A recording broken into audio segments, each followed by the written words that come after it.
Hello বন্ধুরা, আমি সুকন্যা নিয়ে চলে এসেছি আমার ব্লগ আমি আমার মতো। আহ, আমার এই ব্লগটা করার উদ্দেশ্য হচ্ছে মানুষ তার যে জীবনযাত্রাতে বিভিন্ন রকম উঁচু নিচু ঘটনার সম্মুখীন হয় এবং সেগুলোকে কিভাবে সামলায় বা কিভাবে সে সেই ঘটনাগুলোকে ব্যাখ্যা করে, সেগুলো নিয়ে একটা অল্প বিস্তর আড্ডার আসর মতো করে রাখার চেষ্টা করব আমি আমার মতো এই ব্লগটাতে। তো শুরু করব আমি নিজের কথা দিয়ে, ঠিক আছে? সেটা হচ্ছে যে আমি বর্তমানে কলকাতার থেকে দিল্লিতে শিফট হয়েছি আহ, আমার বিয়ের জন্য। তো সেই জন্য আমাকে জবটা ছাড়তে হয়েছে আর আমি এখন বর্তমানে দিল্লিতে রয়েছি। তো এই যে চেঞ্জটা আমার মধ্যে এলো, অবভিয়াসলি সবার জীবনেই একটা চেঞ্জ আসে বিয়ে হবার পরে। তো সেটা নিয়েই আমি আমার আমার অনুভূতিটা তোমাদের সাথে শেয়ার করতে চাইবো। শহর পরিবর্তন, আমার অ্যারেঞ্জ ম্যারেজ হয়েছে, তো নতুন মানুষ, নতুন জীবনযাত্রা, আর নতুন শহর। তো এই সব কিছু নতুন যদি একটা মানুষের জীবনে একবারে হঠাৎ করে চলে আসে, সে মানুষটার কি কি জিনিস, কি কি অনুভূতির মধ্যে দিয়ে যায়, সেটা একটু শেয়ার করব আমি আমার দৃষ্টিভঙ্গির থেকে। হয়তো কারোর সাথে ম্যাচ করবে কথাগুলো, হয়তো কারোর সাথে ম্যাচ করবে না, তবে ব্লগটা ভালো লাগবে আশা করি সবার, বিশেষ করে যারা আমারই মতো একটা শহর ছেড়ে আরেকটা শহরে এসছো। তো আমার খুব বেশি দিন হয়নি বিয়ে হয়েছে, তবে বিয়ের আগের জীবনযাত্রা এবং বিয়ের পরের জীবনযাত্রা অনেকটাই আলাদা, এবং সেই কারণে মানসিক ওঠাপড়া বা বোঝাপড়ার দিকগুলো অনেকটা ছোট ছোট ছোট ছোট চ্যালেঞ্জ। অবভিয়াসলি চ্যালেঞ্জ ভালোও হয়, চ্যালেঞ্জ মানেই যে সেটা খারাপ সেটা বলছি না, তবে সেগুলোর মধ্যে দিয়ে, সেই ওঠাপড়াগুলোর মধ্যে দিয়ে আমি কিভাবে নিজে চলছি সেটা একটুখানি তোমার সাথে শেয়ার করে নেব তোমাদের সাথে। যদি কোনো রকমভাবে কোনো ভাবে রিলেট করতে পারো আমার ঘটনার সাথে, তাহলে ভীষণ ভালো লাগবে আমারও। তো আমি যেটা বলতে চাইছিলাম সেটা হচ্ছে যে অ্যাটাচমেন্ট ডিট্যাচমেন্টের একটা অদ্ভুত ফেজ দিয়ে যাওয়া হয় একটা বিয়ের পরে। কারণ বিয়ের আগে আমরা যে মানুষগুলোর সাথে অ্যাটাচড থাকি, প্রতিনিয়ত যাদের সাথে কথাবার্তা, দেখা, মুহূর্তগুলো কাটানো হয়, সেগুলো হঠাৎ করে থমকে যায়। আর আরও কিছু জিনিস আমি বুঝেছি, সেটা হচ্ছে জীবনযাত্রাটাও অনেকটা বদলে যাওয়ার দরুন যে অচেনা মানুষগুলো আমাদের জীবনে চেনা ছিল, সেই মানুষগুলো যেন, সেই মানুষগুলোকেও যেন আমরা মিস করতে শুরু করি। কীরকম অচেনা মানুষ চেনা বলতে আমি কি বোঝাতে চাইছি একটু বলি। আমার জীবনে যেটা ঘটেছে, আমার বিয়ের আগে 9টা 6টা ডিউটি ছিল, আর 6 দিনই কাজ করতে হতো সপ্তাহে। তো আমার জীবনযাত্রাটা এরকম ছিল যে সকাল 6টায় উঠতাম, 7:30টার মধ্যে বেরিয়ে যেতাম। আর আমার একটা বাস ছিল, মানে আমার বাস বলতে আমার অফিস যাওয়ার একটা বাস ছিল, আর সেই বাসটা করেই রোজ দিন যেতাম। অবভিয়াসলি ওটা একটা পাবলিক ট্রান্সপোর্ট, কিন্তু ঠিক ওই টাইমেই ওই বাসটি আসতো, এবং সেই বাসটি আমাকে সঠিক সময় আমার অফিসে পৌঁছে দিত সেক্টর 5-এ। তো সেই বাসের যিনি ড্রাইভার ছিলেন এবং যিনি কন্ট্রাক্টর ছিলেন আর কি, তাদেরও পরিবর্তন হতো, তাদেরও ডিউটিস চেঞ্জ হতো, কারণ একটা বাস তো দিনে একবারই যায় না, প্রতিনিয়ত বিভিন্ন সময় বিভিন্ন মানে সময় যায়। তো অনেকজনের সাথে না আলাপ হয়ে গিয়েছিল সেই বাসের যাত্রীদের সাথে, মানে আমি নিজেও একজন যাত্রী, বাকি যাত্রীদের সাথেও আলাপ হয়ে গিয়েছিল। তাদের সাথে কোনো আলাপ বলতে জাস্ট আসা যাওয়ার সময় কাটানোর সঙ্গী বলতে পারো। তো সেই মানুষগুলো যে এরকমভাবে মানে মিস করব কখনো ভাবিনি, কারণ না তো তাদের সাথে আমি আমার কোনো পার্সোনাল কিছু শেয়ার করতাম, না তো আমার ভবিষ্যৎ পরিকল্পনা শেয়ার করতাম, না তো আমি আমার অফিসের স্ট্রেস শেয়ার করতাম, কিছুই হতো না। ইনফ্যাক্ট হয়তো পাশে আমি স্টপেজে উঠলাম, সে পরবর্তী স্টপেজে উঠলো, আবার অন্য কেউ আরেকজন স্টপেজে উঠলো, এরকম করে কিন্তু মুখগুলো সব চেনা হয়ে যেত না, কে কোন স্টপেজে উঠবে, কেউ কোন স্টপেজে নামবে। তো একটা না মানে কমিউনিকেশন না থেকেও একটা ইনভিজিবল কমিউনিকেশন থাকতো। কোনো সময় বাসে জায়গা যদি না পেতাম, তো চেনা মানুষ অনেক সময় অনেকে জায়গা দিয়ে দিত।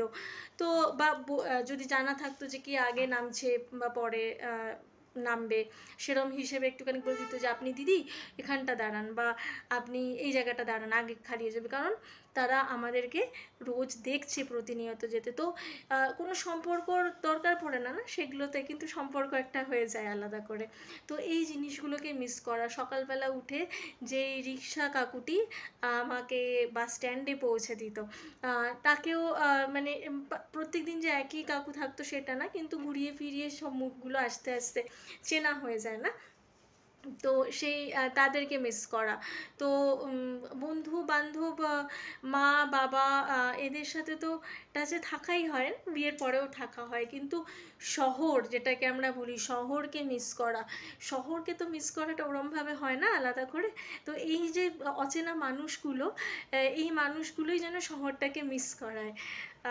তারপরে ধরো অফিসের কালিগরা যাদেরকে হুট করে ছেড়ে দেওয়া হয়, ভালো মন্দ মিশিয়ে প্রচুর রকমের প্রচুর ধরনের কলিগ থাকে, প্রচুর গল্প থাকে, বসকে নিয়ে গল্প থাকে, তারপরে বসের সম্বন্ধে অনেক কথা হয়, তো ভালো মন্দ মিশিয়ে ওখানেও একটা পছন্দ বা অপছন্দ যাই বলে একটা পরিবার তো তৈরি হয়ে যায় না। তো হঠাৎ করে না ওই অভ্যেসটার থেকেও বেরিয়ে আসতে হয়। হঠাৎ করে তুমি সকালবেলা উঠে দেখলে তোমার শিফট নেই, তোমাকে রিক্সা ধরতে যেতে হবে না, তোমাকে খাওয়াটা তাড়াতাড়ি খেতে হবে না, তোমাকে সেই বাস ধরতে হবে না, তোমাকে ঠিক টাইমে লগ ইন করতে হবে না। তো এই যে একটা একটা অদ্ভুত হঠাৎ করে একটা গ্যাপ তৈরি হয়ে যাওয়া, জানি না কারুর, আমি ভিডিওটা শেয়ার করছি, বাট কারোর সাথে এই একই ঘটনাগুলো ঘটেছে কিনা, বা সবাই এভাবে ফিল করেছে কিনা, বাট আমি খুব মিস করি আমার শহরকে। আমার বরকে বললে বলবে তুমি তো জানোই বিয়ের পরে তোমাকে আসতেই হবে, আমার অ্যারেঞ্জ ম্যারেজ হয়েছে, তো সব কিছু আগেই কথা বলে নেওয়া হয়েছে। এখানে প্র্যাকটিক্যাল তো নিশ্চয়ই অবভিয়াসলি, আমরা কি বিয়ে বলো বা শুধু বিয়ে কেন, অনেক সময় আমরা মানে স্টাডি পার্সুয়ে করার জন্য তো অনেক সময় শিফট করি, বা জবের ক্ষেত্রেও শিফট করি। কিন্তু আমার বক্তব্যটা হচ্ছে এই শিফটিংটা কীভাবে একটা মানুষের জীবনে একটা অন্যরকম উপলব্ধি জাগায়।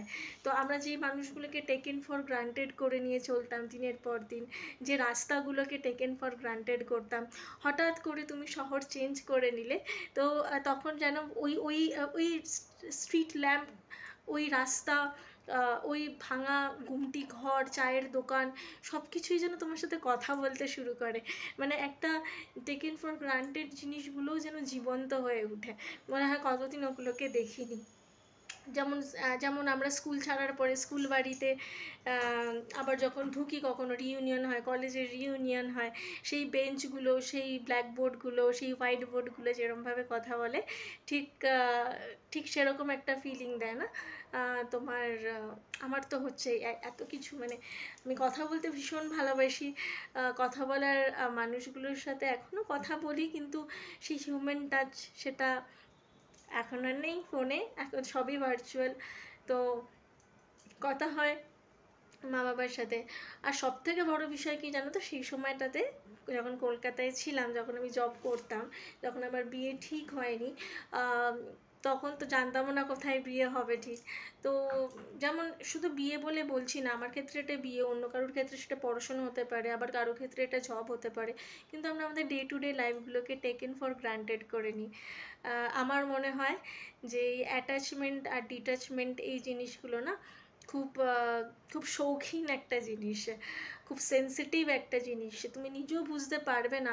কিছু মানুষের সাথে অ্যাটাচ তো আমরা নিজেরাই জানি, কিন্তু বাকি সেই মানুষগুলো ছাড়াও যে তুমি কত কিছুর সাথে অ্যাটাচ হয়ে রয়েছো, তুমি হয়তো নিজেও জানো না। তো যখন সময় আসে, পরিস্থিতি বদলায়, তখন হয়তো আমরা এগুলো বুঝতে পারি, তাই না? তোমরা আমার সাথে কতটা সহমত একটু জানিও, তোমাদেরও ফিলিংস, তোমাদেরও যদি এরকম কোনো ঘটনা থাকে প্লিজ আমাকে কমেন্ট বক্সে লিখো। আর কথা, এটা আমার নতুন ব্লগ, আমি অতটা হয়তো অনেক ভুলচুক মিশিয়ে এই ব্লগটা করলাম আজকে, তবু যদি কোনো ইমপ্রুভমেন্টের কথা তোমরা জানাতে চাও আমাকে নিশ্চয়ই বলতে পারো। তবে আমার এই ব্লগটা করার মূলত হচ্ছে যে আমরা ডে টু ডে লাইফে, অনেক ফোনও এসে গেছে দেখেছো, তো আমরা ডে টু ডে লাইফে এখন এই ফোনটাই আসলে ভরসা, কারণ এই ফোন ছাড়া তো বাকি সবই দূরের, শুধু আমার মানুষটা যার সাথে আমার বিয়ে হয়েছে সেই শুধু এখন আমার সাথে থাকে। আমার শ্বশুর বাড়িও অনেক দূরে, আর আমার বাপের বাড়ি তো কলকাতাতেই। আর জব সূত্রে আমি মানে আমার বরের জব সূত্রে আমাকে দিল্লিতে এসে এখানে থাকছি। তো এখন ফোন, দিনের মধ্যে অনেক ফোন পাই বলতে গেলে। কখনো মা বাবা, কখনো বন্ধু বান্ধব ফোন করে, হোয়াটসঅ্যাপ করে, ফেসবুক, এখন এরকমই হয়ে গেছে অনেকটা লাইফস্টাইল। তো হ্যাঁ, যেটা বলছিলাম সেটা হচ্ছে যে আমার ব্লগটা তোমাদের কেমন লাগছে। এটা আমার প্রথম ব্লগ শুরু করলাম। তো মানসিক যে অনেক রকম ওঠাপড়ার মধ্যে দিয়ে যাওয়া হয়, ভালো মন্দ দিকগুলোকে নিয়ে কিভাবে আমরা হ্যান্ডেল করি ডে টু ডে লাইফে।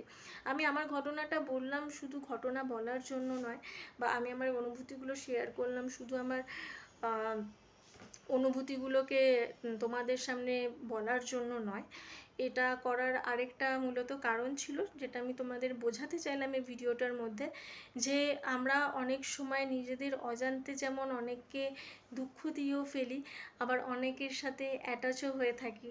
তো আমরা নিজেদের অনেক অজান্তেই না আমাদের আরেকটা জগৎ কিন্তু আমাদের সাথে চলে, শুধু সেটা সময় পরিস্থিতির কিছু ঘটলে পরে তখনই আমরা বুঝতে পারি।